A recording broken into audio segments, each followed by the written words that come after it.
brief introduction. We are a market research firm. We've got about 66 employees, exactly 66 employees.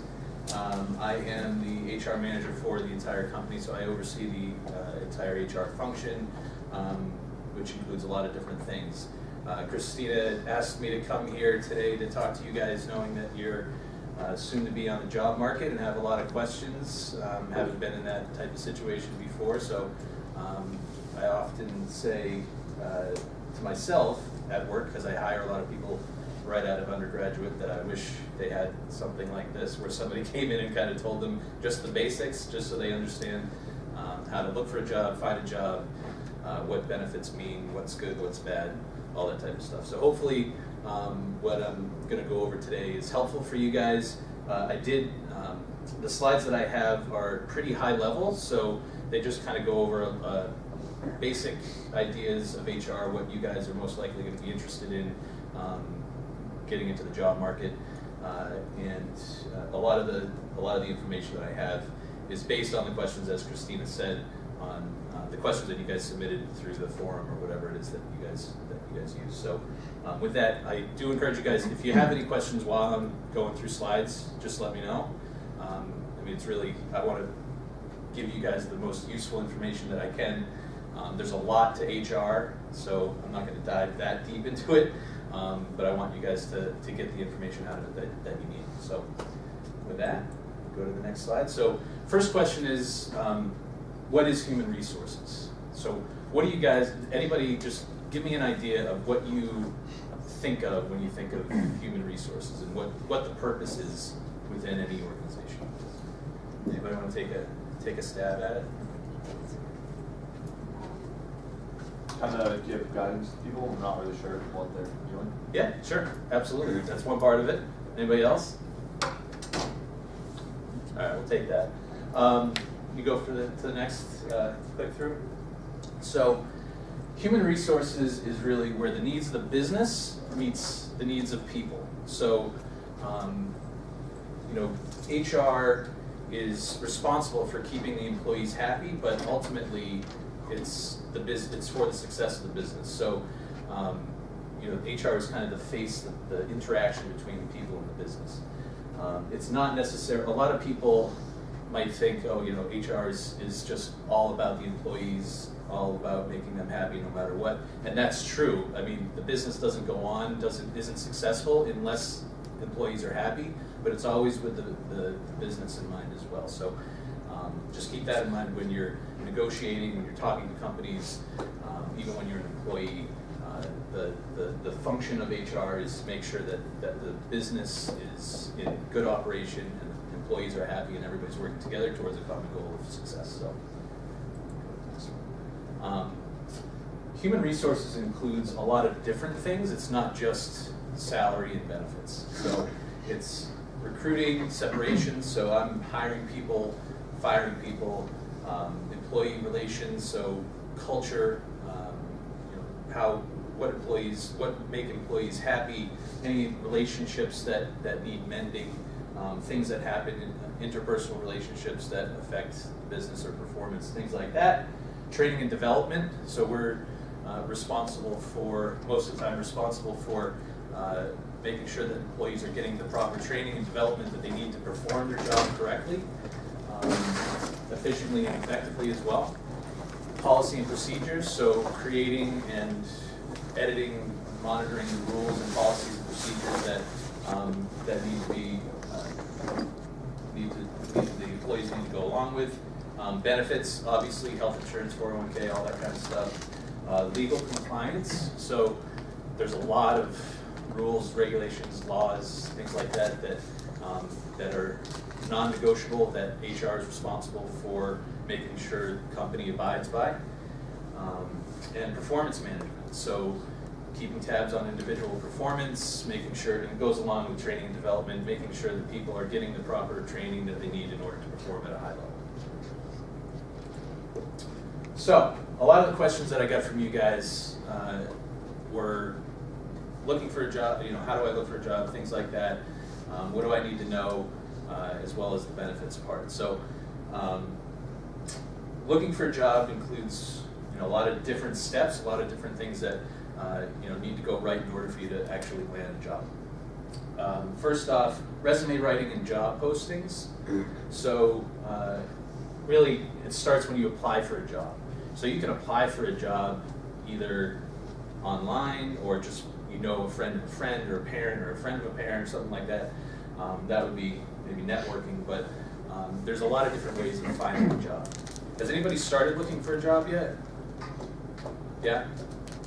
Any difficulty yet? Yeah? What are some of the things that you've been running into so far? Location's a big issue. Yeah. Depends on if you want to move or not. Yeah. There are a lot of opportunities out there, but Locally? if you're trying to stick locally, it's kind of tough. Yeah. Yeah. Anybody else? Experience.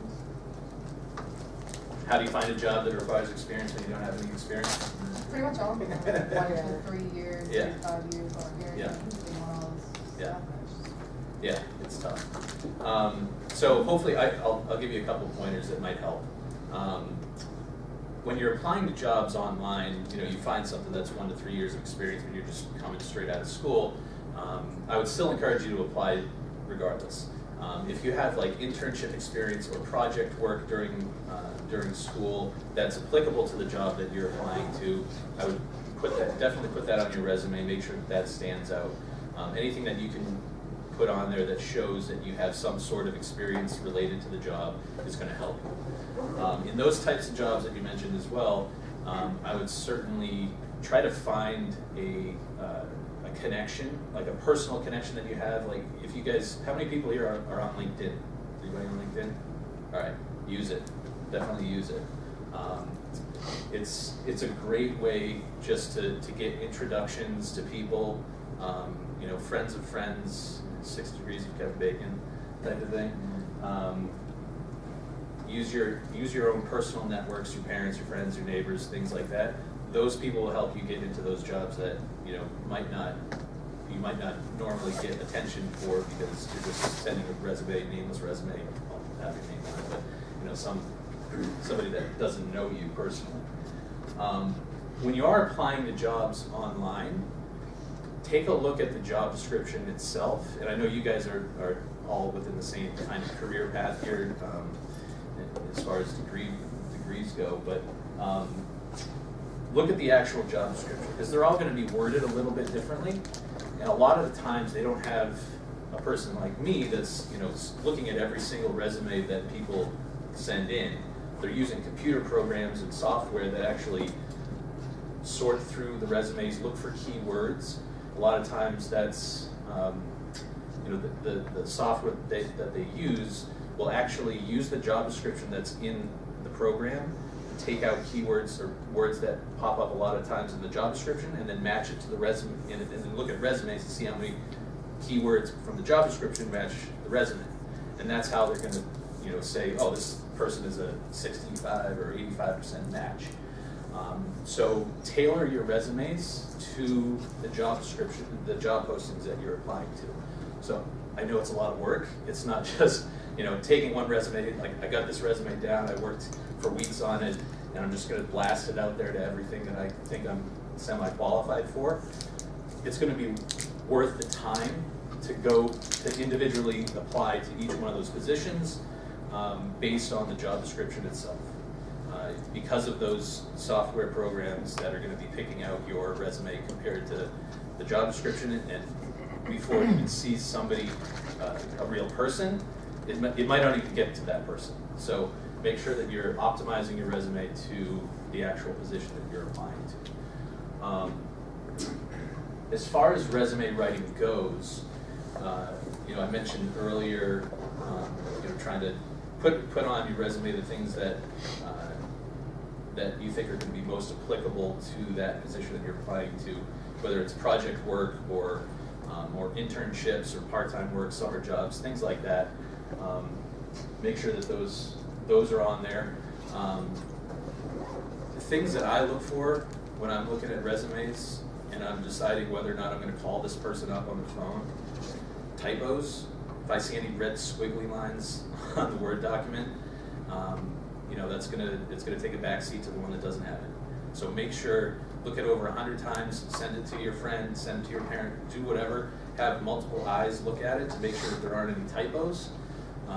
Formatting errors, you know, a lot of times people put like dates of employment, and they'll put the little hash in between the dates, but sometimes the hash will be short, sometimes it'll be long, sometimes there'll be a space in between it, sometimes there won't. So inconsistencies in formatting is also something that I look for. I mean, we deal a lot with numbers and statistics, and you know, so decimal places really matter. You know, a tenth of a decimal is off in the work that we do. It's going to make a big difference in our results. So I'm very high attention to detail is required. So these are the types of things that I look for my type of candidate. So if you can figure out what type of, you know, if you know what type of candidate they're looking for, make sure that you're tailoring your resume to that.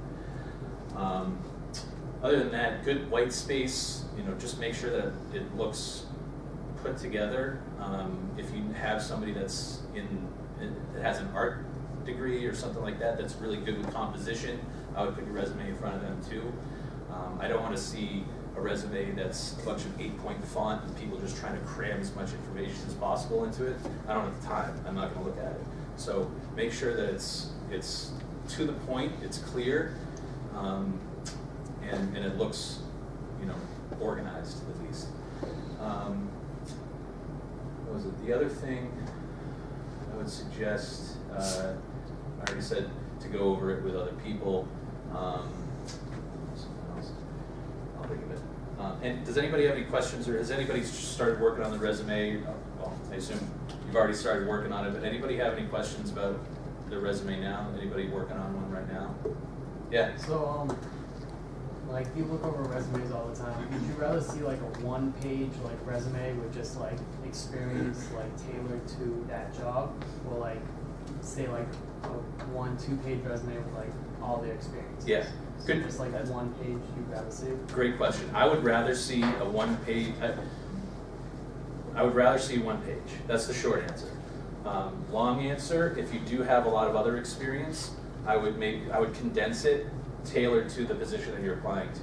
So I wouldn't leave any gaps on your resume, so I wouldn't like totally delete that section if it's irrelevant to the job you're applying to. I would still keep it in there, but I would keep it as more of a highlight, more of a quick hit, like I was here from this date to that date, here's a bullet point summarizing what I did, and then leave the rest of the space to describe the things that you did at a more relevant job.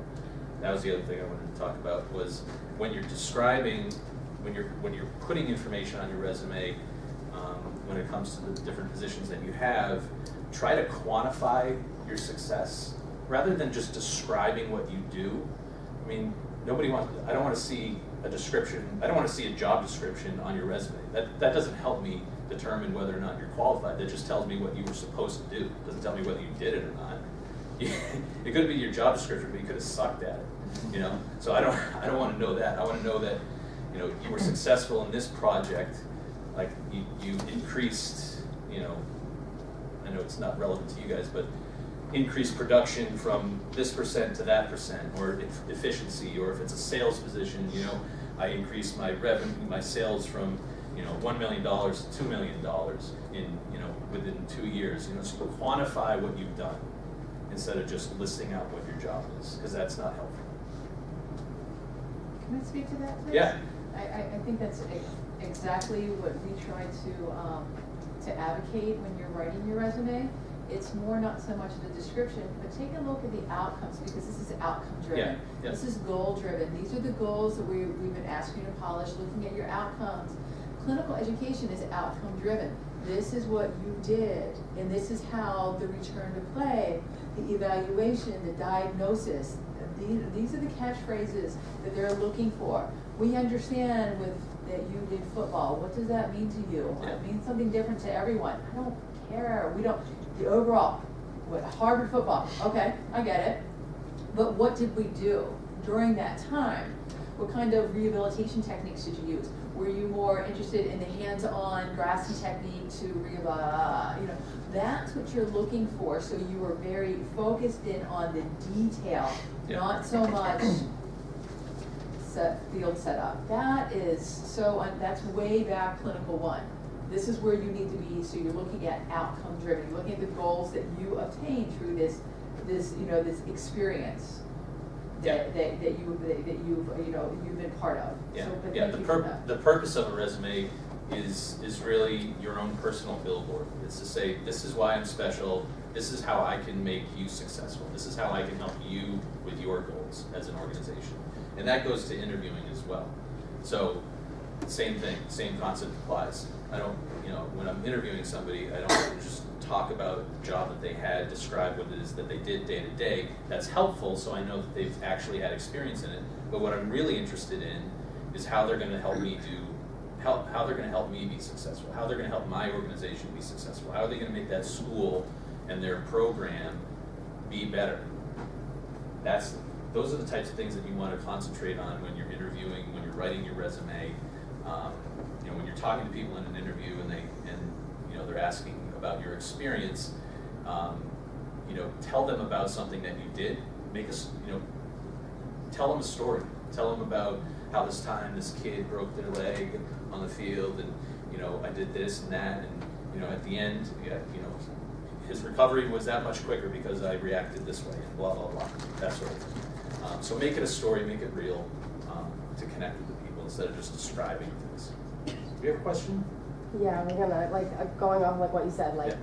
how you should make it relative to the job you're applying to, or tailor it so it's specific to that. But what about all the other jobs that maybe you've done, or your work experience that might not have anything to do with that field, but Yeah. you also should you still explain it in that detail, or should you just kind of just mention it, If but it's not be as specific towards if you're applying for a job that's completely different? Yeah. Yes, I think you should at least mention it. Maybe not to the, if you're worried about space. I mean, if you're trying to fill space, if it's the difference between having a half a page resume and a full page resume, I'd say make it the full page. If it's the difference between a 1-page resume and a 1.5-page resume, I'd say condense it and just get it on that 1 page. Okay. I mean, the reality is you guys don't have a lot of work experience. You don't have the same work experience as somebody that's been in the industry for 10, 15 years. You don't have all these things that you can list out. Make it 1 page. You're not going to fool anybody by trying to fill it up with 2 pages of words that aren't really helping your cause. Just make it 1 page. And if you, like I said, if you have to make it, from 3/4 of a page to 1 page, describe things that may not be relevant. But definitely prioritize the ones that are more targeted towards what you're going. Anything else?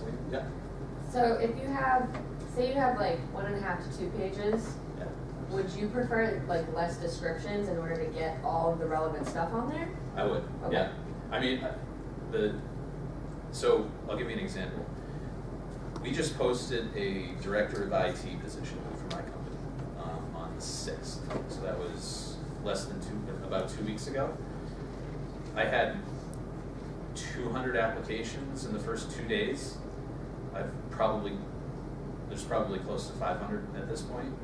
I don't have the time. It's me and one other person that looks over resumes, and she doesn't look at this, and she doesn't help with this particular position. So it's just me. I don't have time to go through somebody that thinks they're fantastic and just wants to just tell everybody about how awesome they are in these, like I said, those 8-point blocked off paragraphs of descriptions. I don't have the time to read through it. I don't have the patience. Just tell me what you did. Tell me why what you did was so much better than everybody else, and try to make it hit home really quickly. You can do that. You can describe it in more detail in the interview. The point of a resume is to get an interview. It's not to give your whole life story. It's to get an interview. That's the point. So make it impactful, make it tailored to what you're looking for so that they know that you've done what they need you to do. And then use the interview to tell more stories about how you're successful. Give those descriptions in person. Anything else? Yeah, follow-up question. Yeah. Sorry. No.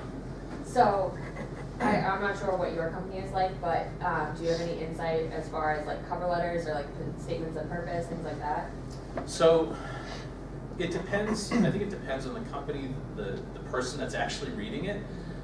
Cover letters are good if like I have a lot of people that apply to positions that are outside of Boston, like they're in another state, they're applying to a job that they, you know, they would either need relocation for, or they're interested in remote work.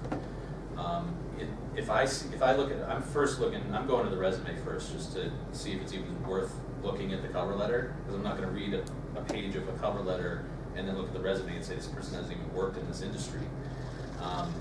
So I'm going to look at the resume first, make sure it's, you know, just hit high level, make sure that they've got the basic qualifications down first.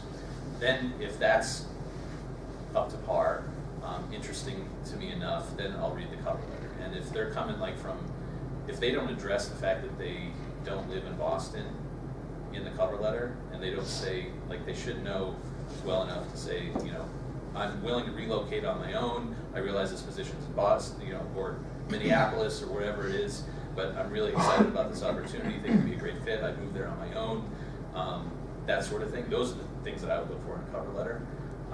But again, cover letters are tricky because it really does depend on the individual that's reading it. Some companies require them. Some companies would rather just read the cover letter than the resume. But for the most part, I would say that people are looking at the resume first to make sure that it's somewhat qualified. And then if there's something that doesn't make sense in the resume, or if they're unsure about something, then they're going to read the cover letter to see what the person filled in about those questions. Make sense? Yeah. Anything else? Anybody have any questions about interviewing? Has anybody been on interviews yet? All right. I mean, I already hit on a couple things about interviews, so I'm not going to dwell on it too much. I've got a couple more things to go over anyway, but like I said, use the resume. The point of the resume is to get an interview. The point of the interview is to get a job. So, you know, one step at a time. Use the interview to connect with the person